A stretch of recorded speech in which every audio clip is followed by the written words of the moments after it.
News, ಇದು ನಿಮ್ಮ ಧ್ವನಿ. ನಮಸ್ಕಾರ. ಎಸ್ ನ್ಯೂಸ್ಗೆ ಸ್ವಾಗತ. ನಾನು ಎಸ್ ದೇವೇಂದ್ರಗೌಡ. ಇಂದಿನ ಮುಖ್ಯಾಂಶಗಳು. ಮೈಕ್ರೋ ಫೈನಾನ್ಸ್ಗಳ ಕಿರುಕುಳ ತಪ್ಪಿಸಲು ಒತ್ತಾಯಿಸಿ ಜೆಎಂಎಸ್ ಪ್ರತಿಭಟನೆ. ಧರಣಿ ನಿರತರ ಆರೋಗ್ಯದಲ್ಲಿ ಅಸ್ತವ್ಯಸ್ತ, ಆಸ್ಪತ್ರೆಗೆ ಭೇಟಿ ನೀಡಿದ ಮಾಜಿ ಸಚಿವ ನಾಡಗೌಡ. ಇಂದಿನಿಂದ ಮಸ್ಕಿಯಲ್ಲಿ 3 ದಿನ ರಂಗನಾಟಕೋತ್ಸವ. ಗ್ರಾಮ ಪಂಚಾಯಿತಿಗಳಲ್ಲಿ ವಿಶೇಷ ತೆರಿಗೆ ವಸೂಲಾತಿ ಅಭಿಯಾನ.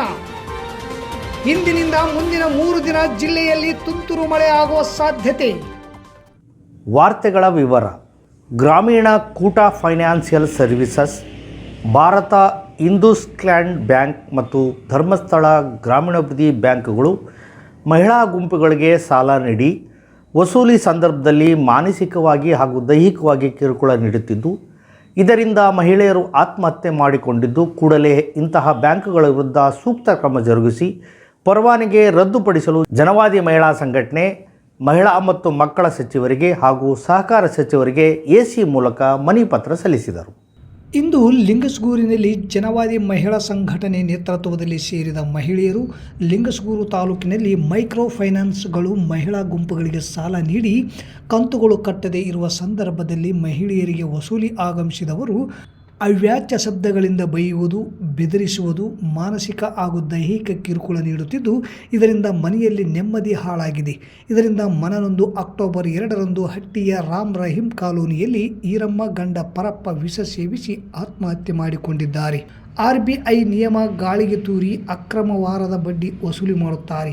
ಹೆಚ್ಚಿನ ಬಡ್ಡಿ ವಸೂಲಿ ನಿಲ್ಲಿಸಬೇಕು. ಮಾನಸಿಕ ಹಾಗೂ ದೈಹಿಕ ಕಿರುಕುಳ ನೀಡುವ ಸಿಬ್ಬಂದಿ ಮೇಲೆ ಕಠಿಣ ಕ್ರಮ ಕೈಗೊಳ್ಳಬೇಕು ಮತ್ತು ಇಂತಹ ಕಂಪನಿಗಳ ಲೈಸೆನ್ಸ್ ರದ್ದುಗೊಳಿಸಬೇಕೆಂದು ಸಂಘಟನೆಯ ಮುಖಂಡರು ಸಚಿವರಿಗೆ ಎಸಿ ಮೂಲಕ ಮನವಿ ಸಲ್ಲಿಸಿದರು. ಈ ಸಂದರ್ಭದಲ್ಲಿ ಮುಖಂಡರಾದ ಶಕುಂತಲಾ ಪಾಟೀಲ್, ದುರ್ಗಮ್ಮ ಸುಗಂಧಿ ಬಿ, ಮಹಮ್ಮದ್ ಹನೀಫ್, ನಿಂಗಪ್ಪ ವೀರಾಪುರ್, ಅಲ್ಲಭಕ್ಷ ದೇವಪುರ, ಶಕುಂತಲಾ ದೇಸಾಯಿ, ದಿಲ್ಸದ್ ಸೇರಿದಂತೆ ಅನೇಕರಿದ್ದರು. ಬಡ್ಡಿ ಏರಿಸ್ತಾರೆ ನೋಡಿದ್ರೆ ಇದು ಬೇಕಾ ನಮಗ? ಬೇಕಾಗಿಲ್ಲ. ಇದಕ್ಕಿನ್ನ ನಮ್ಮ ತಾತನವರು ಅಮ್ಮನವ್ರು ಯಾರು ಸುಖವಾಗಿದ್ದಿಲ್ಲ ಸಾಲ ತಗೊಳ್ಳಾರ್ದೆ, ಒಕ್ಕಲ್ತನ ಮಾಡ್ಕೊಂತ ಸಾಲ ತಗೊಳ್ಳಾರ್ದು ದುಡಿತಿದ್ರಲ್ಲ, ಅವ್ರು ಸುಖವಾಗಿದ್ವಲ್ಲ. ಇವು ಸಾಲ ತಗೊಂಡು ಈಗ ಯಾಕ್ರಿ ಊರ್ಲಕ್ಕಣ ಪರಿಸ್ಥಿತಿ ನಮಗ? ಸರ್ಕಾರದವ್ರೆ, ಎಸಿ ಸಾಹೇಬ್ರೆ, DC ಸಾಹೇಬ್ರೆ, ಫಸ್ಟ್ ಈ ಮೈಕ್ರೋ ಫೈನಾನ್ಸ್ ಗಳನ್ನ ಬಂದ್ ಮಾಡಿಸ್ರಿ. ಈ ಗುಂಪುಗಳ ಲೋನ್ ಕೊಡವನ್ನ ಬಂದ್ ಮಾಡಿಸ್ರಿ. ನೀವು ನೋಡ್ರಿ, ದಯವಿಟ್ಟು ಸಂಗಾತಿಗಳೇ, ಸಹೋದರಿಯರೇ, ತಿಳ್ಕೊಳ್ರಿ, ಮುಂದ ಕಟ್ಟಿಟ್ಟ ಬುತ್ತಿ ನಮಗಳಿಗೆ ಇಲ್ಲ. ಈ ಮೈಕ್ರೋ ಫೈನಾನ್ಸ್ ಗಳನ್ನ ಬಿಡಬಾರ್ದು, ಬಂದ್ ಮಾಡಿಸಲೇಬೇಕು. ಯಾವನೇ ಬಂದು ಮನೆ ಮುಂದೆ ಗಲಾಟೆ ಮಾಡಿ ದುಡ್ಡು ಕಟ್ರಿ ಅಂತ ನಿಮ್ಮ ಹತ್ರ ಇದ್ರೆ ಕಟ್ರಿ. ನಾವು ನ್ಯಾಯದಿಂದನೇ ಬದುಕಬೇಕು, ಸುಳ್ಳಿಗೆ ಬದುಕೋದಿಲ್ಲ. ನಿಮಗ ಒಂದು 21 ಆರ್ಟಿಕಲ್ ಅಂತ ಹೇಳಿ ಬರ್ತದಲ್ರಿ ಅನಿಫ್ ಅವರ ಒಂದು, ಅದರಲ್ಲಿ ಮನೆಗೆ ಬಂದು ಗಲಾಟೆ ಮಾಡಿ ಹೆಣ್ಮಕ್ಳ ಮೇಲೆ ದೌರ್ಜನ್ಯ ಮಾಡಕ್ ಬಂದ್ರೆ ಒತ್ತ ಪೊಲೀಸ್ ಸ್ಟೇಷನ್ಯಾಗ ಹಾಕ್ಬೇಕ್ರಿ. ಪೊಲೀಸ್ ಸಾಹೇಬ್ರೆ, ಹೆಣ್ಮಕ್ಳು ಯಾರೇ ಬಂದ್ರು ನಿಮ್ಮ ಸ್ಟೇಷನ್ ಹತ್ರ ಬಂದು ಕೇಸ್ ಕೊಡ್ರಿ ಅಂತ ಕೇಳ್ತೀರಾ? ಆದ್ರೆ ಇವತ್ತಿನ ದಿನಮಾನಗಳಲ್ಲಿ ಪೊಲೀಸ್ ಸ್ಟೇಷನ್ ಬರಕ್ಕೆ ಹೆಣ್ಮಕ್ಳು ಹೆದರ್ತಾರೆ. ಎಂತ ಸ್ಥಿತಿಯಲ್ಲಿ ಹೋಗ್ಬೇಕು ಪೊಲೀಸ್ ಸ್ಟೇಷನ್ಗೆ ಅನ್ನೋದು. ಇವತ್ತು ಗಂಡ ಬಡ್ದಾನಂತ ಹೋಗಾಕ್ನೋ ಹೆದರಿಕೆ, ಅಣ್ಣ ತಮ್ಮಂದ್ರೆ ದೌರ್ಜನ್ಯ ಮಾಡ್ತಾರಂದ್ರೆ ಹೆದರಿಕೆ, ಹೊರಗಿನವ್ರು ದೌರ್ಜನ್ಯ ಮಾಡ್ತಾ ಇದಾರೆ ಅಂದ್ರೆ ಹೆದರಿಕೆ. ಯಾಕೆ? ಅಲ್ಲಿ ಹೋಗ್ತೀವಂದ್ರೆ ಕೇಸ್ ತಗೊಳ್ಳಕ್ಕೆ ತಯಾರಿರೋದಿಲ್ಲ. ಸರ್ಕಾರಿ ಆಸ್ಪತ್ರೆಯಲ್ಲಿ ಹೆರಿಗೆ ಸಂದರ್ಭದಲ್ಲಿ ಮೃತಪಟ್ಟ ಕುಟುಂಬಕ್ಕೆ 25 ಲಕ್ಷ ಪರಿಹಾರ ಹಾಗೂ ತಪ್ಪಿತಸ್ಥರ ಮೇಲೆ ಕ್ರಮ ಕೈಗೊಳ್ಳಲು ಆಗ್ರಹಿಸಿ ನಮ್ಮ ಕರ್ನಾಟಕ ಸೇನೆಯ ಮುಖಂಡರು ಧರಣಿ ನಡೆಸುತ್ತಿದ್ದಾಗ ಆ ಸಂದರ್ಭದಲ್ಲಿ ಅಸ್ವಸ್ಥರಾಗಿ ಆಸ್ಪತ್ರೆಗೆ ದಾಖಲಾಗಿದ್ದರು. ಆಸ್ಪತ್ರೆಗೆ ಭೇಟಿ ನೀಡಿದ ಮಾಜಿ ಸಚಿವರಾದ ವೆಂಕಟರಾವ್ ನಾಡಗೌಡ ಅವರು ಅವರ ಆರೋಗ್ಯವನ್ನು ವಿಚಾರಿಸಿ ಸಂತ್ರಸ್ತ ಕುಟುಂಬಗಳಿಗೆ ಪರಿಹಾರ ಒದಗಿಸುವ ನಿಟ್ಟಿನಲ್ಲಿ ಪ್ರಾಮಾಣಿಕವಾಗಿ ಪ್ರಯತ್ನಿಸುವ ಭರವಸೆ ನೀಡಿದ ನಂತರ ಸಂಘಟಕರು ಧರಣಿ ಸತ್ಯಾಗ್ರಹವನ್ನು ಕೈಬಿಟ್ಟಿದ್ದಾರೆ. ತಾಲೂಕು ಸಾರ್ವಜನಿಕ ಆಸ್ಪತ್ರೆ ಅವ್ಯವಸ್ಥೆ ಸರಿಪಡಿಸಲು ಆಗ್ರಹಿಸಿ ಬಾಣಂತಿಯರ ಸರಣಿ ಸಾವಿನ ಪ್ರಕರಣಗಳ ಕುರಿತಂತೆ ಸಮಗ್ರ ತನಿಖೆ ಕೈಗೊಂಡು ತಪ್ಪಿತಸ್ಥರ ಮೇಲೆ ಕ್ರಮ ಜರುಗಿಸಬೇಕು ಹಾಗೂ ಮೃತ ಕುಟುಂಬಗಳಿಗೆ 25 ಲಕ್ಷ ಪರಿಹಾರ ನೀಡಬೇಕೆಂದು ಆಗ್ರಹಿಸಿ ಡಿಸೆಂಬರ್ 3ರಿಂದ ತಹಸೀಲ್ದಾರ್ ಕಾರ್ಯಾಲಯದ ಮುಂದೆ ನಮ್ಮ ಕರ್ನಾಟಕ ಸೇನೆಯಿಂದ ಅನಿರ್ದಿಷ್ಟ ಉಪವಾಸ ಸತ್ಯಾಗ್ರಹ ಹಮ್ಮಿಕೊಂಡಿದ್ದು, ಉಪವಾಸ ನಿರತ ತಾಲೂಕು ಘಟಕದ ಅಧ್ಯಕ್ಷ ಮಂಜುನಾಥ್ ಗಾಣಿಗೇರ್ ಅವರ ಆರೋಗ್ಯದಲ್ಲಿ ಬುಧವಾರ ಮಧ್ಯಾಹ್ನ ದಿಢೀರ್ ಏರುಪೇರಾಗಿದ್ದರಿಂದ ಸರ್ಕಾರಿ ಆಸ್ಪತ್ರೆಯ ತುರ್ತು ಚಿಕಿತ್ಸಾ ಘಟಕಕ್ಕೆ ದಾಖಲಿಸಿ ಚಿಕಿತ್ಸೆ ನೀಡಲಾಯಿತು.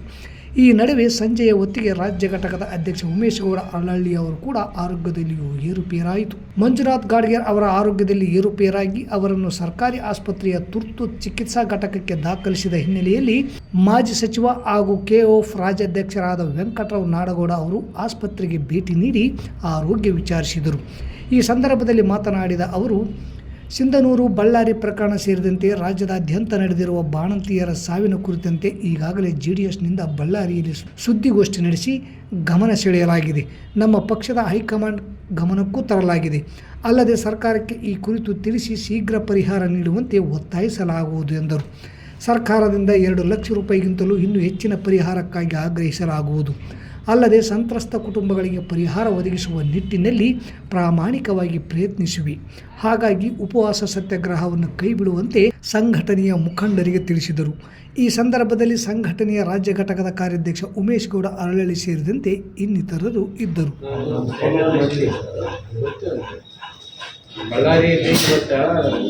ಬಳ್ಳಾರಿಗೆ ವಿಸಿಟ್ ಮಾಡಿದ್ದೆ ನಾನು.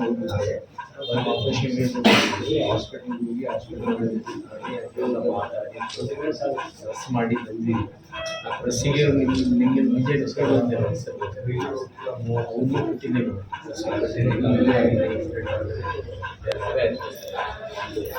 ಹೀಗಾಗಿ ಅವ್ನು ಸಿಗೋದಕ್ಕೆ ಕೆಲಸ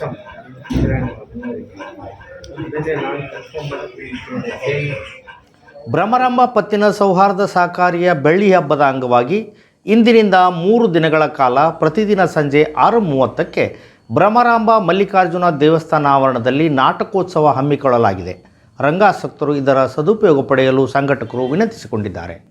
ನೀನಾಜಂ ತಂಡದ 2 ನಾಟಕಗಳು ಮಾಲತಿ ಮಾಧವ ಇಂದು ಹಾಗೂ ಅಂಕದ ಪರದೆ ನಾಳೆ ಪ್ರದರ್ಶನವಾಗಲಿದ್ದು 7/12/2024ರಂದು ನಿರ್ದಿತಂತ ತಂಡದ ತಿಂಡಿಗೆ ಬಂದ ತೊಂಡೆರಾಯ ನಾಟಕ ಪ್ರದರ್ಶನಗೊಳ್ಳಲಿದೆ. ನುರಿತ ಕಲಾವಿದರು ಈ ನಾಟಕಗಳಲ್ಲಿ ಅಭಿನಯಿಸುತ್ತಿದ್ದು, ಈ ನಾಟಕಗಳು ಸಮಾಜಕ್ಕೆ ಉತ್ತಮ ಸಂದೇಶ ನೀಡುತ್ತವೆ.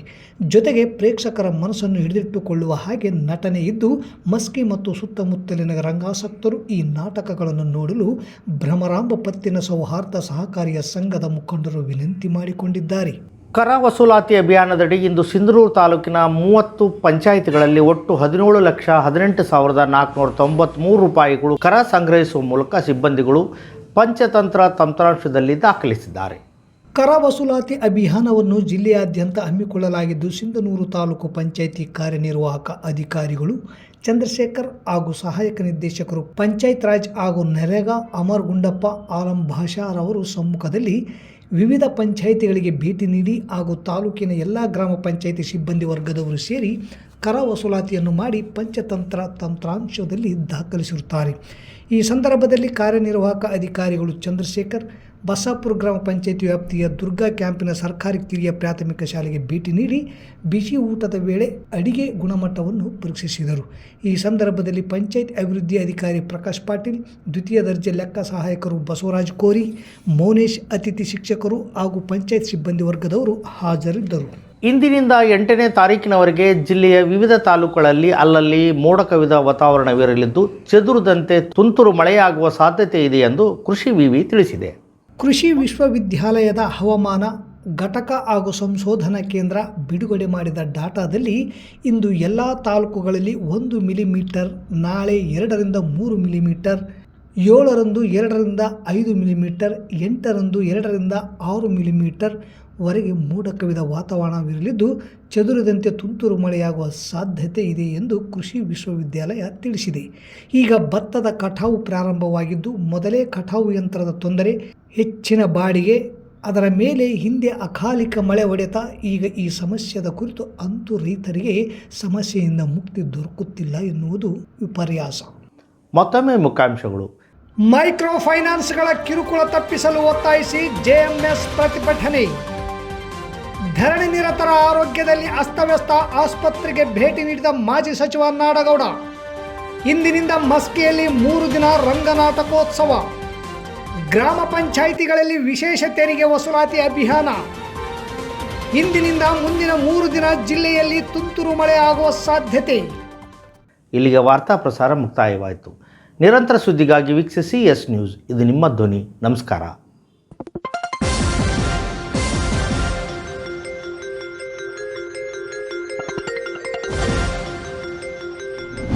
ನ್ಯೂಸ್, ಇದು ನಿಮ್ಮ ಧ್ವನಿ.